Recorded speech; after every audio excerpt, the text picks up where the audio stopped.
welcome to another episode of the Svarim Chatter podcast. I'm Nachi Weinstein. Some programming notes here on the podcast. The next episode will probably be the Sunday after Pesach, May 5th, so about 2 weeks from now. And at that point, we'll resume the 10 Lost Tribes series. I'll try to give a brief synopsis before, but we'll resume with episode 9, which is Antonio Di Montezinos, Aaron Halevi, and then Menashe ben Yisrael, and we'll continue on, and stay tuned for that. Just a general programming note is something that I'm working on. I'm planning and working on 2 potential series, one on Jewish travelers throughout the ages and their travelogues, and another on the early American Orthodox rabbinate. For both of those, if anyone has any guest suggestions, topic ideas, or would like to sponsor either series or to sponsor an individual episode, please email me, svarimchatter@gmail.com, or you can message me on WhatsApp. If you're on the WhatsApp chat, you can reach out that way. Also, in general, if you always willing to take guest suggestions, I'm a little backed up on that, but I'm always willing to take guest suggestions and episode, topic ideas, as well as any support for all those that have, supported. I appreciate it. You can sponsor an episode. You can check out the links in the show's notes, and you can also email me, again, svarimchatter@gmail.com, or use the link in the show's notes, and I very much appreciate anything that anyone gives and any sponsorship, so thank you. Also, I'll mention, and I'll put a link, I recently published a Sefer, a critical edition, a Teres Chaim, a Masechta Avodah Zarah, edited on the 1634 edition of Avram Chaim Shor, and there's the lengthy introduction with color scans. There's also all the old Haskamas are put back. The old Hagdamas, the introduction of the Teres Chaim himself, his son-in-law and his sons, those have not been printed since 1634. I also included many censored passages have been put back. The text has been corrected. Footnotes, sources, an appendix, where the rest of the other parts of Shas where it was censored. So much more. Stay tuned to a podcast episode on that, Emir Hashem. But for those interested in purchasing it, it can be purchased from me directly in Lakewood. Again, you can email me or WhatsApp me. And additionally, it's available at Mizrahi Books. It's also at Beagleisen. It's at Judaica Plaza in Lakewood and Zundel Berman. I'll put a link in the show's notes for those interested in purchasing it. And thank you if you were interested in purchasing it. And finally, you can subscribe to the Svarim Chatter YouTube channel, the Svarim Chatter Substack, the Svarim Chatter WhatsApp community, all that. There'll be links in the show's notes. And you can also please subscribe and rate the podcast, review the podcast 24/6, Apple, Spotify, wherever you listen. And with that, Chag Kosher v'Sameach to everybody, and enjoy the episode.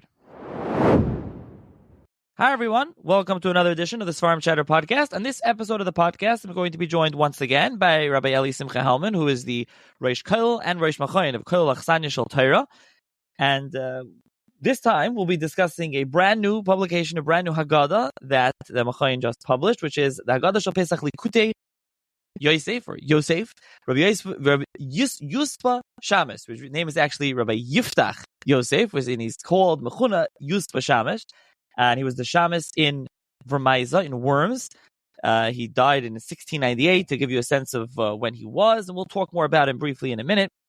He's also I'm going to say more famous, but I don't know that he's really more famous for this. 2 volumes, Minhagim of the Kal Kodesh of Vermeiza, spelled with a shin. This was published by Mechon Yerushalayim in 2 volumes, an extensive biographical introduction there by Professor Eric Zimmer, Yitzchak Zimmer. And also, there's Haggais, there's extra things in there from the Chavis Yoar, Yerchaim Bakrak, who was also from Worms.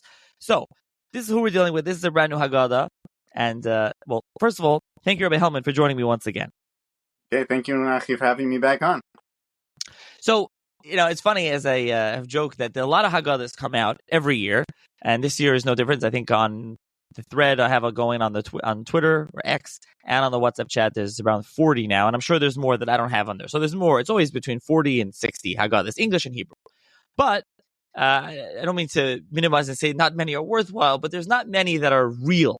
There are not many real Haggadahs. There's a lot of likutim, collections, and what have you. They don't personally speak to me, and it's not so often anymore that we get either a new edition of something chashiv or a brand new Haggadah from manuscript like this. So actually, it says Madura Tinyana because you published it last year in a paperback in a limited run, but now it's completely re-edited. So we're going to call it new because no one really had it last year.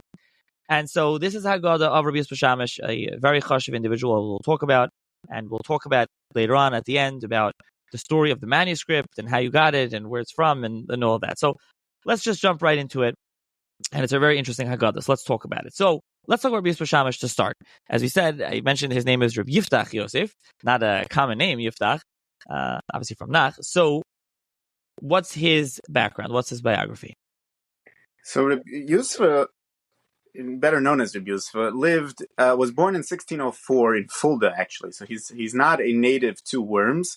Fulda is about a 2-hour drive from Worms today. So it's northeast of Frankfurt and of Worms. And he's actually lives in a very interesting time period. He's living at the point where it's sort of switching over from what we would call the early Achreinim to the later Achreinim, or a different way to put it would be from the period of the Hasidei Ashkenaz and the Mekubalim of Ashkenaz, the well-known Mekubalim of Ashkenaz, that wrote about Kabbalah, as opposed to the more Achronim style, where they are being mefaltel on Shas and writing those types of svarim, and opening up those types of yeshivas that are focused on a machzer of mesechtes and things like that. So Reb Yusfa finds himself as a Talmud of some of the greatest Mekubalim and Balei Shem of Ashkenaz, and he's sort of hanging on to them and bringing out their Torah, some of which he's just being matik. It's interesting that you said most haggadahs are likutim, and this is actually likutei Yosef. This is a likut, but we'll get to that soon. Exactly what is comprised in this manuscript and what we actually published. So that's one interesting part, that he's coming on the end of this period of Rebbe Kiva Frankfurter and Rev Hirsch Schatz, Rev Hirsch Trevis, right? Rev Hirsch Schatz of Frankfurt, and many others. They're slipping my mind, but that tekufa of Gedolei Ashkenaz who were Mekubalim, the Beis Medrash Rabbi Yehuda HaChassid. Yeah, and you're forgetting his Rebbe, Rabbi Baal Shem, Lumas of Worms. He made a golem, right? Hang on. So we'll get to Rabbi Baal Shem. That's one interesting part. The other interesting part, which obviously plays a lot of in his lifetime, is that the 17th century is a very, very difficult period for all people in Europe, and especially for Jews. The 30-Year War began in 1618, so that's Rabbi Yusfa was 14 years old, and that was probably the reason why he ended up leaving Fulda and heading towards and ended up settling in Worms. So the 30-Year War was basically decimated Europe, besides for the diseases and everything else, but just the wars. And we're talking about estimated, I think, between like 4 to 8 million people. Some areas of Europe, 50% of the population decline. We're talking like this was a serious period in Europe. So that definitely, and besides for that, the city of Worms, where he eventually set up his home, I think was sacked like 2 or 3 times, and Jews were expelled from Worms 2 or 3 times during the 1700s. Not necessarily during his lifetime, but prior to him getting there, and afterwards, which is why the Ksav Yad ended up having a little bit of a tour of Europe. Let's put it that way. So those are definitely 2 interesting things that made up Reb Yusfa's life, and he sort of laments in his Hakdama, which is printed here. He laments the fact that he ended up becoming a Shamish and not the Talmud Chacham that he maybe would have wanted to be, which is interesting because he was definitely a Talmud Chacham. One of the ways to just point this out right in the beginning, so people don't see, I think, as we discussed, that some people think that a Shamish is the old man who, grumpy old man in the back of shul who's telling everyone to be quiet during davening.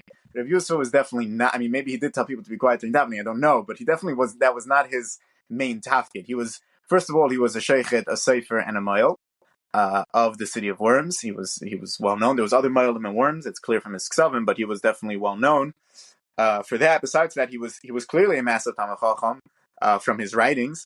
And he was also considered a very chashuv person, as he was one of the people who actually was maspid his Rebbe, Rabbi Baal Shem. So that is definitely something to put into context. So he was born again in 1604 in Fulda, and he learned by Reb Pinchas Horowitz of Prague, if I'm not mistaken. Not the same Reb Pinchas Horowitz, the Hafla, who lived 200 years later, almost 150 years later. So definitely not the same person. And in 1624, which we only know that date because in his Sefer Ma'aseh Nisim, he writes his first story. He writes that he heard this story from his Rebbe, Rav Eliyahu Baal Shem, when he came to Worms in 1624. So that's how we know that he traveled to Worms with Rebbe Eliyahu Loans, Rebbe Eliyahu Baal Shem. He was also in Fulda. So we know that they both came in that year, 1624, to Worms. And different historians are debating why he came at that point. It's possible that it was because of the 30-Year War, which was decimating Europe, and 1624 was when England and other countries who were involved were trying to work out a peace treaty of some sort, which didn't end up holding. So it's possible that there was a lull in the fighting at that point, so he decided to move. The more obvious reason is that David Yeshayahu Oppenheim, who I think is the uncle of the famous David Oppenheim, he shares the same name. I think it's an uncle.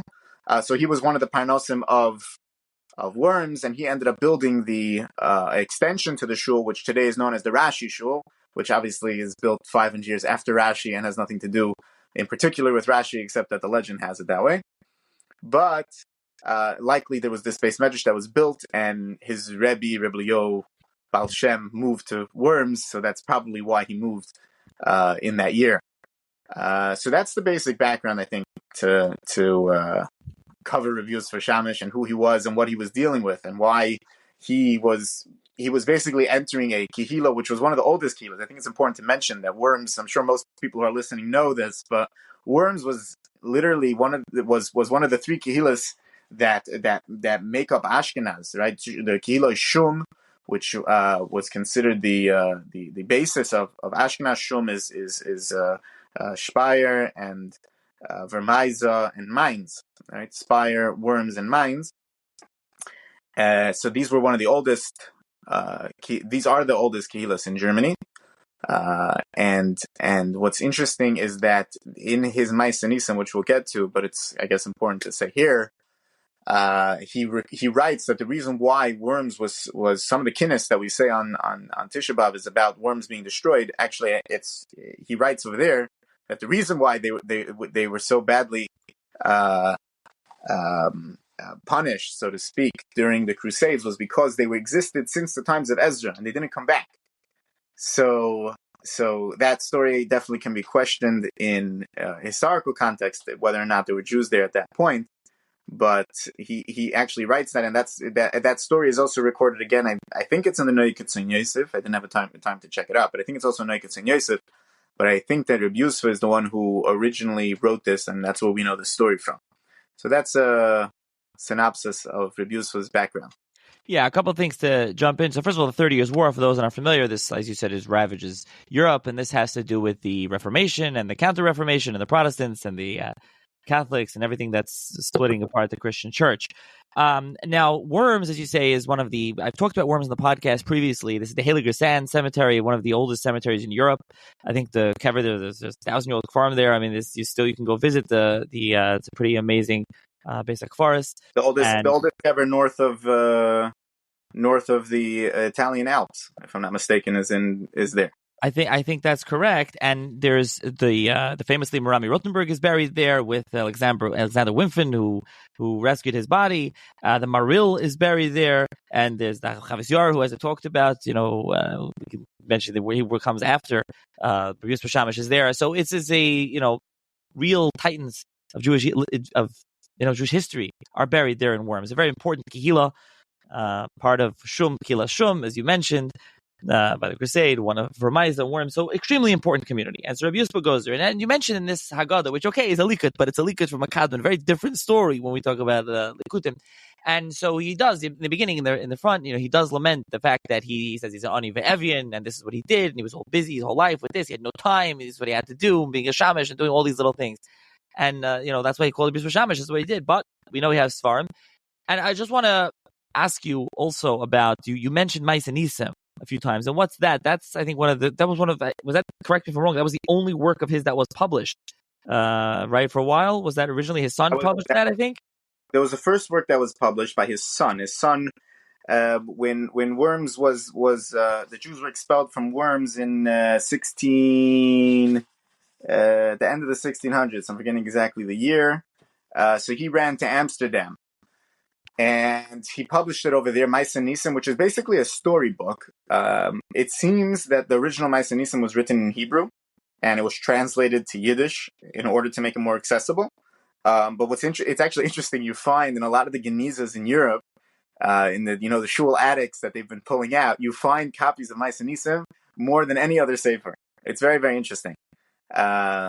So over there, he has a lot of different stories. And again, it was the only one that was published. It was the first one that was published, and then later was the Minhagi Vermaisa. Which is, Minhagim are pretty new. The Minhagim were published, I think, Tafshin Memches, is that I'm looking at the Shabbat. I think they were not published that long ago. No, 40 years ago? There was copies that were being circulated that the Chavis Yair was writing Horace on. There were definitely copies, yeah. Yeah, and this has to do with the different, print culture versus manuscript culture. We know manuscripts used to circulate even in the era of print in Europe. But printed, it was only printed by Mechon Yerushalayim. By the way, it's in 2 volumes. It's in print. It's beautiful. Like I said, it's a really extensive introduction. Rabbi Benjamin Shlomo Hamburger also has something in there besides for Professor Zimmer. I mean, there's a lot of stuff going on in there. All the notes on about him. Right. He has notes, an intro. There's a lot in there. So, but getting back to this and him. So, let's just mention some other things before we dive into the haggadah. So, Rabbi Yoel Shem is the grandfather of the Chacham Tzvi, right? And the Chacham Tzvi talks about that he made a golem, and everyone always knows the morale. But the Chacham Tzvi is a tshuva, and Chacham Tzvi, he has a shaila golem mitzaref dominion, and he talks about his grandfather, Rabbi Yoel Shem, making a golem. So that's this is who he was, and like you said, so when we look at his farm, I don't know if you want to mention his other farm now, but you see, he came, his rebbeim. He was at the time when there were still Mekubali Ashkenaz. Do we see any of that Kabbalah or Remez or that type of stuff in his works? Rav Juspa Schammes? So let me touch on Rabbi Leo Loans for a second, and then discuss that. So Rabbi Leo Loans, first of all, his kever is also in Worms in that same Beis Hakvaris, and till today he's a place where people go who need Yeshuas go and daven there because he was definitely a Baal Shem, which means someone who gave out Kemeus and those types of things. Who he himself was a Talmud of Rebbe Kiva Frankfurter, but also besides for that, I think it's not so well known, but he was the one who was Misader. He went to go learn in Krakow, and when he was there, he found manuscripts of the Darkei Moshe, which were unorganized, and he's the one who organized them, which I think is the Seder that we find it today printed in the Torah, the Darkei Moshe from the Ramah. And as a gift, the Ramah's son gave him the Pirush on Zoyar that the Ramah wrote in B'Ksav Yad. He gave it to him. So this was definitely a person who was on one of the high madrega of that door, a person who was really shaped history. That's Rabbi Leo Loans, and his Pirushim are around and in print, many of them, on the Megillas and other Svarim. But regarding the Remez and Kabbalah, these kinds of things, so that's why I started off that he's coming at the end. Where what is the difference between the Kabbalah of Hasidei Ashkenaz and the what people call Lurianic Kabbalah?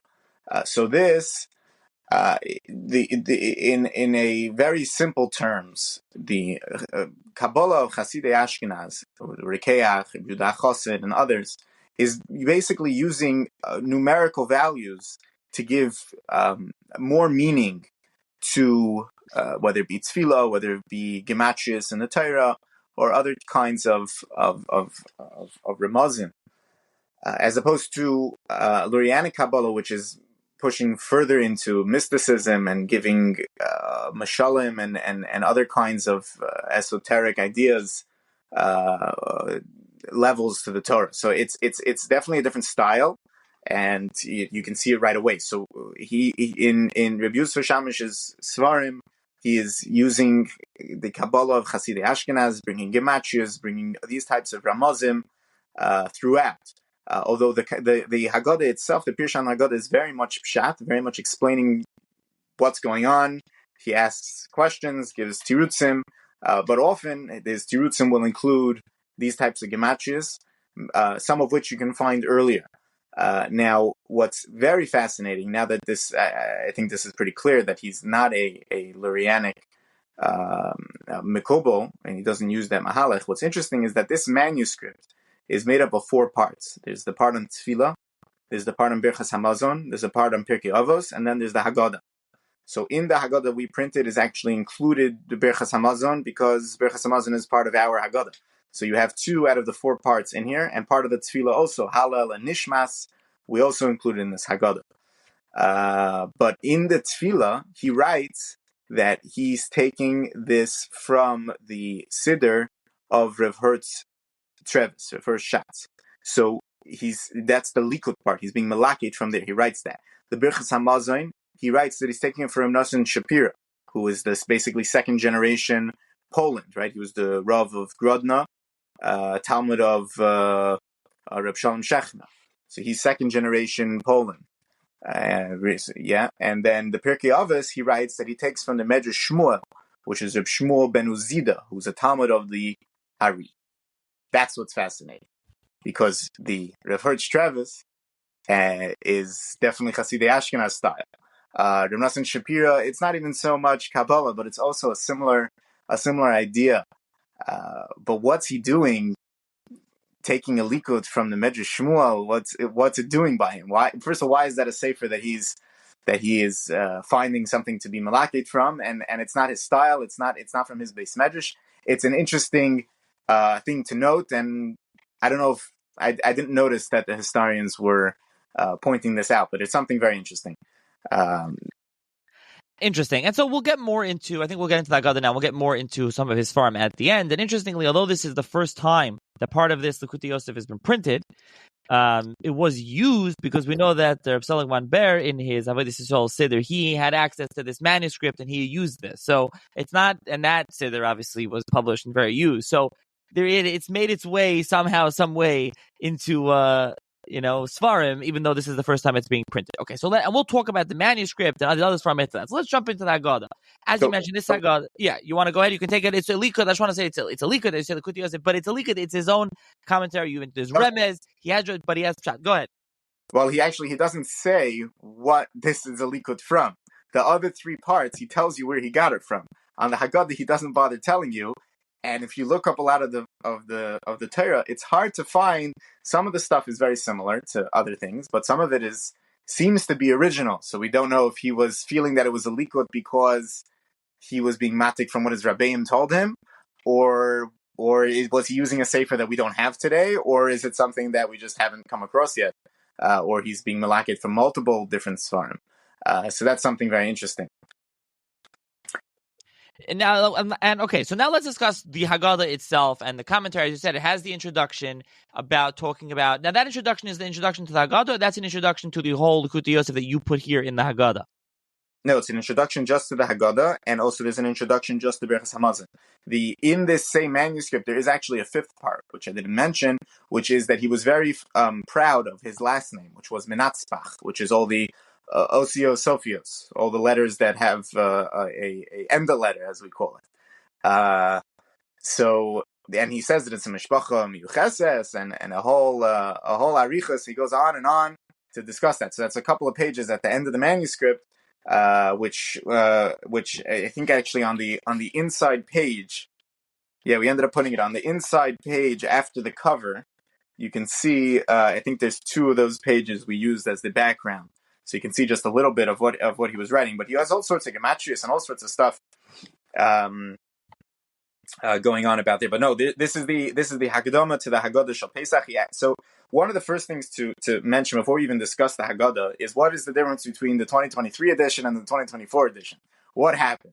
So obviously Okay, you want to talk about that now? I was going to first tell the listeners about the Haggadah, the commentary, then we can get into that and the manuscript and whatever. But if you want, you can go for that.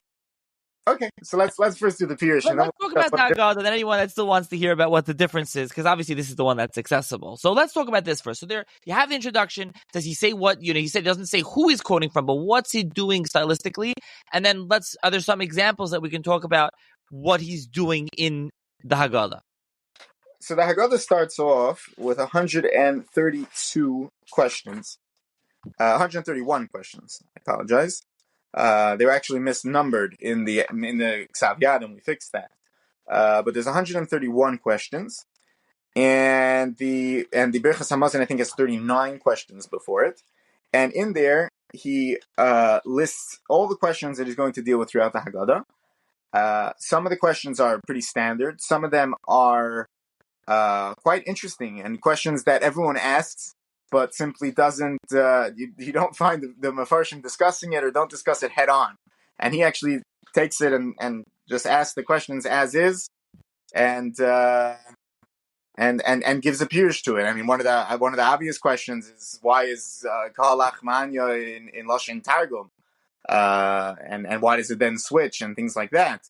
But he asks also all about the different why we use certain vegetables for the charosis and for the maror, and why is there? He says that there should really be a fifth question by the Manishtana, and many questions that are just simple and straightforward. That most haggadahs, I can't say all, but most haggadahs you don't find them being mesiachas to them discussing it at all. So that is definitely something interesting. And then obviously he was a sefer, so the Ksav Yad is very beautiful. That's what the cover is. It's the actual the Ksav Yad, but it doesn't include all the pieces of the Ksav Yad. So the whole beginning part of B'dikas Chametz and Erev Tavshilin and even Kiddush, he doesn't have in the manuscript, and there's no pirush to it. But we added it in based on the nusach that was mekubal at that point. But just some examples of his maybe unique, maybe not the only one who says it, but something unique. One of the things that I would point out is by Dam Ba'esh V'Simras Ashon, where the minig is that we take a drop out of the cup by each one of these words, Dam Ba'esh V'Simras Ashon, and by the 10 Makis and the Tzach Hadash B'Achav. So actually, this piece we took from Birchas Hamazon. He discusses it over there, and we put it in the right place in the Haggadah.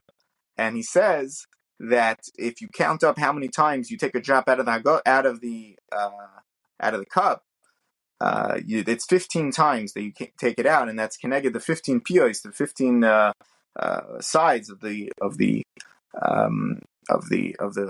Shel HaKadosh Baruch Hu, the sword of the Rebbeinu Shalom. And it's a remez that we should be saved from all churban and from all ra.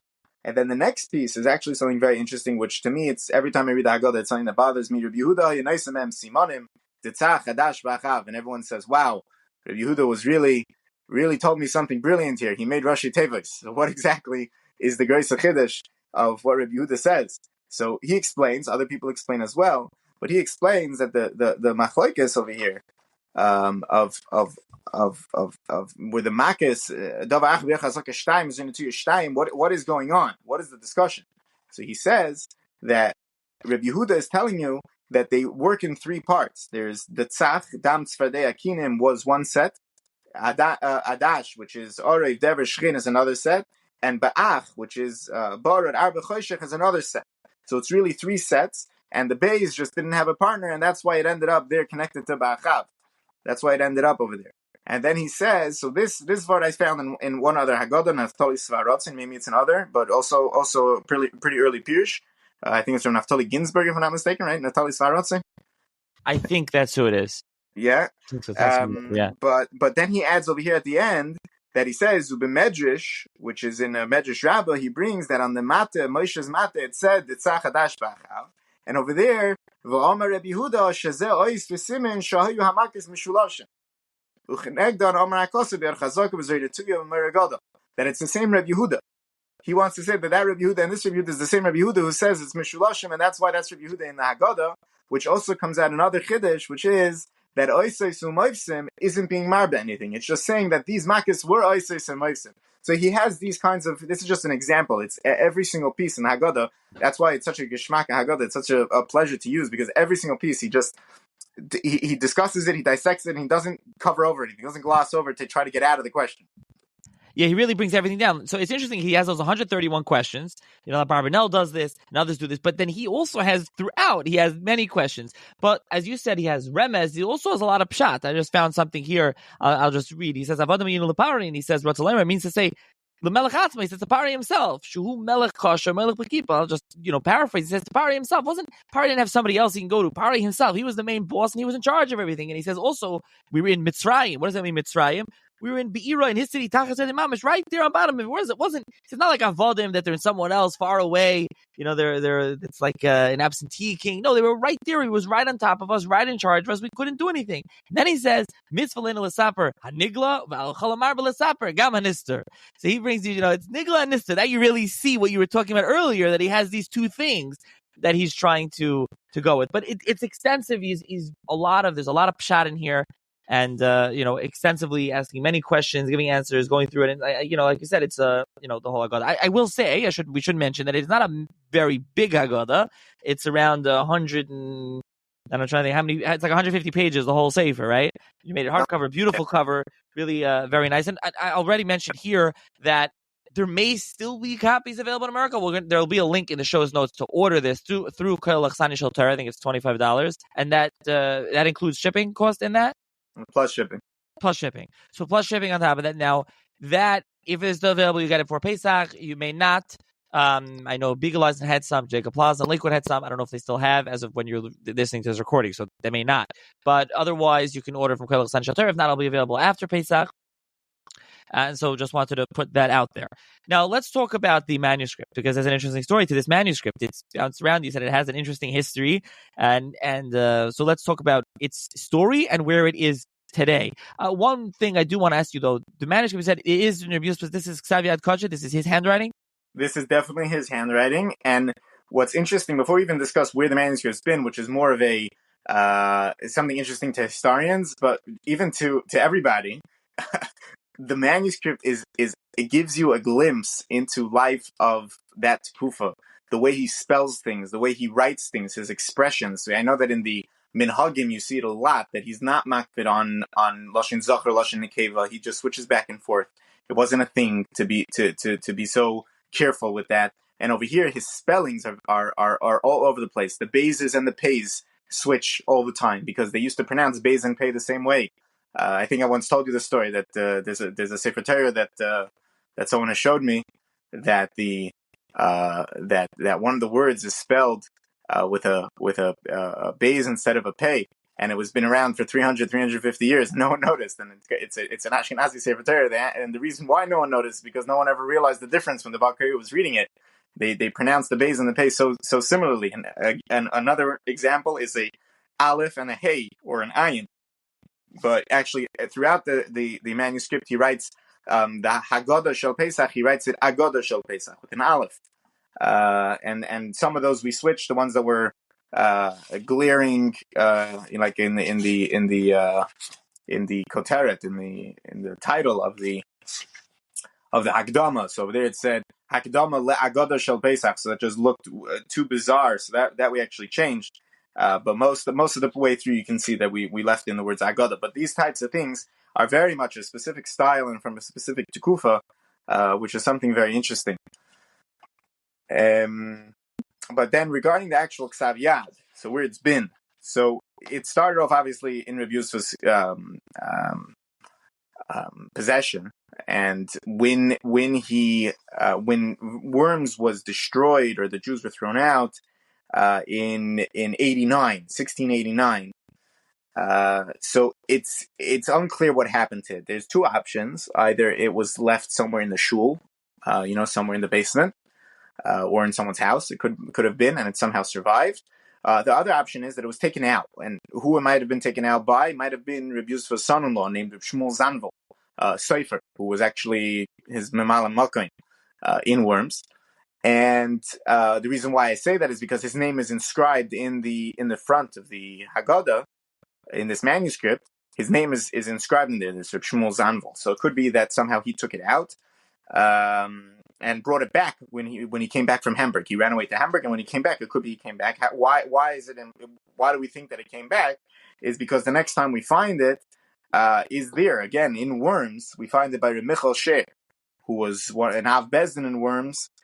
He became the Av Bezdin in Tovkov Lamed Ches, so that's 1778, right? So that's 100 years after Rav Juspa passes away, and it's again back in Worms. And from there is what you mentioned earlier, that it moved on to Rabbi Yoina Bandi. Rabbi Yoina Bandi was the brother-in-law to Rabbi Marcus Lehman, right? The Rav of Mainz, and he had a large collection. There are actually a lot of Sfarim around today that bear his signature, that show that he owned it. And the way that we know that it belonged to him, besides that I believe it's inscribed in the front of the manuscript, and I'm not remembering exactly, but also in the Be'er Siddur, Seder Avodas Yisrael, he says that he got to look at this manuscript from Rabbi Yonah Bandi. So that was the last place that we know it's been, and then it ended up in the Shakin collection, which was obviously in Germany, and then right before when Hitler came to power, I think they shipped it to Yerushalayim, and then it was sold. Forgetting the year, in the early 2000s, if I'm not mistaken, it was sold to the Brzezinski collection in Zurich, Switzerland. And so that's where it is till today. And we actually give a big thank you to the Brzezinski collection for allowing us to print it. And the obvious question that I've been getting from a lot of people is, well, what about the rest of the manuscript? So when's that coming? So as I said in the beginning, the only part here that you won't find elsewhere, in other words, the part of Birchas Hamazon you can find in the Pirush of Nosson Shapir, which has been printed. The part on the davening is the Hertz Shatz Siddur, which is around. You can go to the farm store, you can buy it today. And the Pirkei Avos again is in the Medrash Shmuel. You can find the Pirush there. Obviously, there are differences. It's not to say that it's an exact copy, but the other three parts are found elsewhere. The part on the Haggadah is the part that is really unique and is the most important part. And the Brzezinski collection was not happy to necessarily let it go to print, but after a long discussion over a year worth of discussion back and forth, they gave permission for the Haggadah Shel Pesach. So it's possible that we will bring the rest of it to print, Be'ezus Hashem. But the part that's unique is definitely here in front of everyone and is available today. Yeah, and definitely they deserve a thank you. It's amazing when a collection and when an owner allows something to be published with manuscript that's never been published before. And hopefully, I don't know, I'm not an expert on this. Hopefully, it doesn't hurt the value. If anything, you wouldn't think it does. And it's it's a real zchus at the end of the day that it gets printed and that the collection allows it to be printed. So that's really great. And like you said, does the picture, you do thank them clearly in the Sefer for allowing you to publish it. And so there's that, and as you mentioned, you added in the text of the Haggadah. You also added in some Yiddish or Yiddish Deutsch songs in the back, and that's not in Haggadah. Is that because he references that you should sing these? Is what he used to sing? Where did these come from? So if you look at the end of his Pirush, let me just find it in here. At the end of his Pirush,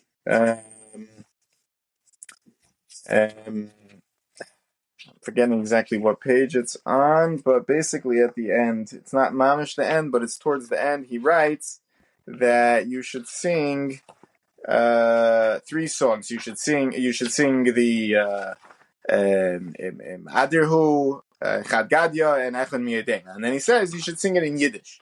But he doesn't actually write the words in Yiddish for us to know what his nusach would have been. And even the way that he spells the first couple of words of it is different than the way that we would spell it today in Yiddish, because obviously it's not Yiddish, it's German, but be that as it may, it's very similar. But the way that they would spell it and pronounce it then is a far cry of the way we would spell it today. But the most famous of these 3 is obviously Adirhu, which is known as Bondain Temple Shira, which means to build the temple, build the Beis Hamikdash. So that's a more common one sung in many, many homes today. The other 2, which is Echad Mi'edea and Chad Gadya, those are found in old German Haggadahs, and that's where we took the text from. So that's that. So that's included in here as well. But you didn't include obviously didn't include the translation. It's in the original, so any the Yekis can say it, or even non-Yekis, if you want to learn it, you want to be able to say it, you can say it. Something interesting also, the layout of the Haggadah, you put the Haggadah in the middle, and you have the commentary on the side. So it's like a Rashi Tosfos running on both sides, and sometimes it's even very narrow. So it's very nice. It's an interesting. You've seen there are some Haggadahs like this. The new edition of Marble Saper, Tiyawile, has this. The one that I have jumps out at me that has the same way. Which, by the way, that we were talking about this. You said it's available. I don't think it's available anywhere. I haven't seen it. I've got it used from Mizrahi, but that's a great Haggadah. Should be widely available. And so that's the story with this. So like you said, maybe you'll print more, maybe not. We'll see. But let's talk about The printing's not the trouble. There's plenty in Eretz Yisrael. There's hundreds and hundreds of copies. No, I'm talking about not that. I didn't mean that. I meant the rest of Likutei Yosef. So I should be clear. The rest of the manuscript. Now, I don't know. Did you mention how you found out about the manuscript? Like, how did you find out about this manuscript? That there is a haggadah from Juspa Schammes and that the manuscript is by the Brzezinski collection. How did you find all this out? So that's an interesting story. Part of the work in the kollel that I do, which is why I have a shutef in running the kollel, is that the kollel is a regular kollel where the avreichim are sitting and learning halacha. They're learning the sugyas and they're learning down to halacha lemaisa to be able to paskin. And we just finished after 2.5 years learning nida, and they're taking faheres by the biggest poskim of today. And Baruch Hashem, we've been getting a lot of very good feedback about the level of learning. But what we do in addition to the regular learning is we bring in all sorts of stuff, manuscripts and out-of-print svarim. Particularly, we're focusing on Western Europe only because we got to focus on something. But it's definitely there's an unbelievable amount of stuff there, and a lot of times I spend many hours a day in the National Library of Israel, which is matana tova that this generation's been given, the ability to have access to millions of svarim and manuscripts across the world. So in their brand new building, way downstairs in a bunker, they have this beautiful reading room where you can access all of these types of manuscripts. But this I found a while ago, so it was still in the old building, and I came across it in a few different places. One of them is obviously in the notes to the Minhagi Vermaisa. Over there, they do bring pieces from here. That's not a secret. They quoted it extensively, especially in Hilchos Pesach, for example. In Hilchos Pesach in Minhagi Vermaisa, he doesn't actually write very much. So they brought a whole quote from over here, the Likutei Yosef, to make it more mushlam, a davar shalim. That's one place I saw it. I saw it in a few different places quoted. So I went looking for it, and everyone's been quoting it that it's from the Shakin collection. And eventually I found out that it was sold, and that's when I started reaching out to the Brzezinski collection in Switzerland. And eventually that's what led me there.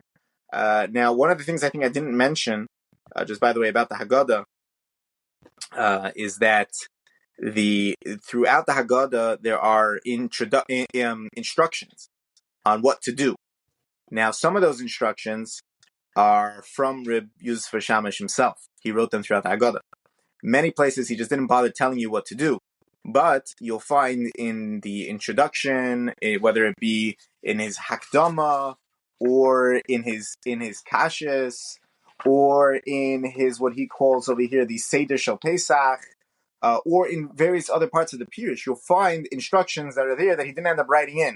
So all those we brought in the right places. We copied it and brought it in the right places, and we put like a little black box in front of it to tell you that that's where it came from. And then any place that didn't have anything to tell you, but it wouldn't be right to just print the haggadah without telling people what to do, we put our instructions in brackets. So there's a lot of work that went into this, which is the difference between this one and last year's edition. I think now I can just discuss for a minute what the difference is. So last year we were putting out a Madrat Bikoret, I would say, but it was more than a Madrat Bikoret because it was already a Davar Mushlam. It was something ready to go. And again, a lot of people come over to me afterwards that there are mistakes on this haggadah. How can you print it? The mistakes that people were finding in the Pirush weren't my mistakes. The Rav Juspa Schammes' mistakes, and for that I can't take responsibility. He sometimes made mistakes. You'll find a few times he didn't even want to cross out something that he knew that he made a mistake. He would just put it in parentheses to try to make it look nice, so that there's no cross-outs in the manuscript. He was obviously a very artistic person and appreciated the look of a beautiful manuscript. And so last year when I went through it, I put it in exactly the way it is, word for word, letter for letter. But this year, the mahalach, which I think is the more standard mahalach when people publish manuscript, is that they fix up things. So there's the editor's rights of some sort to go and fix up these kinds of things. So that's definitely one of the big differences. And also last year, the main text of the haggadah had gotten corrupted, but this year it's actually the words for the main text of the Haggadah and even the Nikudis. It's very important to point out that the Nikud that he had was different than the Nikud that we use today. So these are all nuances but interesting, very, very fascinating, and really allows us to understand who he was and everything that he toiled in. Yeah, and it's really a beautiful production. It's a high quality. You open it, sometimes you buy a lot of Yisfarm, and I open it. This one is the glue is good. The safer opens well. You have, as you said, the end papers on both ends, the front and the back, and really have and it's not the same from the inside. It's different. You have the picture of the manuscript you can see, and right, it's two different. Then you have the front cover and the back cover. You have pictures of the manuscript. It's really done very well, nice. It's really beautiful. A lot went into it, which is really nice, and that also increased the cost somewhat. Just to make clear to the listener why it's expensive, and you have to fly this in, and they're a little heavy, even though it's such a small safer.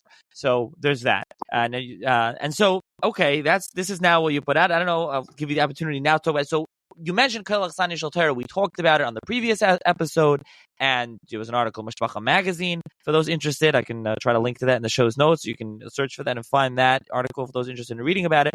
But if you want to just tell the listeners here a little bit more about the Kol, and really more so about the Machon aspect here on Sfarim Chatter, about the Sfarim, what the Machon is looking to do, trying to do, what you're working on. If there's anything that you could reveal to anyone that you're working on, is anything that you're looking for assistance with, what's in the plans?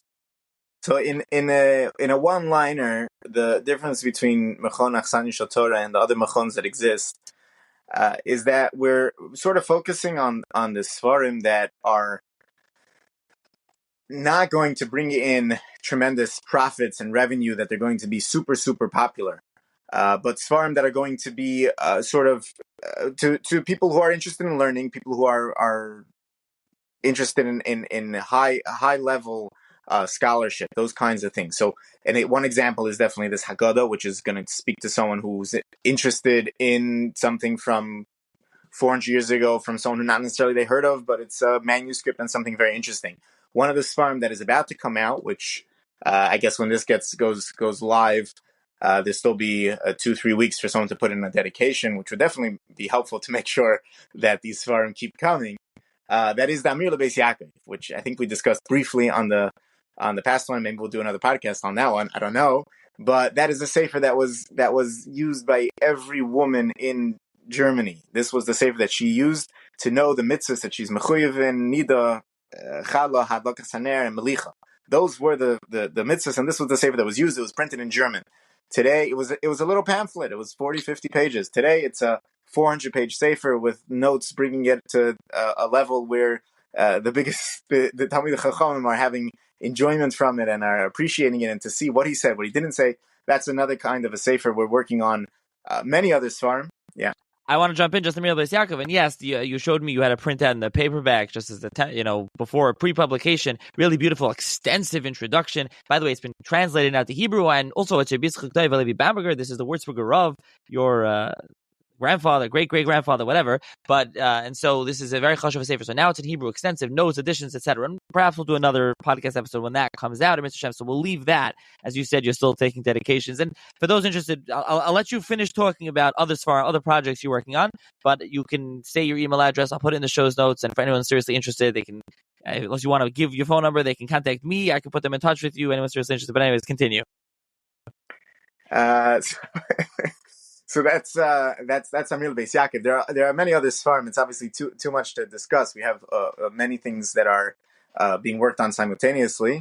Some are manuscripts, some are mixtures. Like, for example, in the Amir Lebeis Yaakov, there's many chuvas that we put in the back. Some of them are from the Yad HaLevi and other Sfarim from the Figurov, but some are from manuscripts that are being held by various libraries or even private collections. And the same type of thing I was discussing with you, we're planning to do on the Gedulei Tahara from Remendel Cargo. So over there are, 40 chuvas or something like that in the back, known as the Shut Gedulei Tahara. But Remendel Cargo wrote hundreds and hundreds of chuvas, besides for his Chedushim on 8 Masechtas, which are B'Ksav Yad, and lots and lots of other stuff. So we're planning to make that into a giant sefer, that it's something that should be in the base medrash. People should have access to. These are chuvas that literally shape the Mahalach HaPsak of Klal Yisrael, and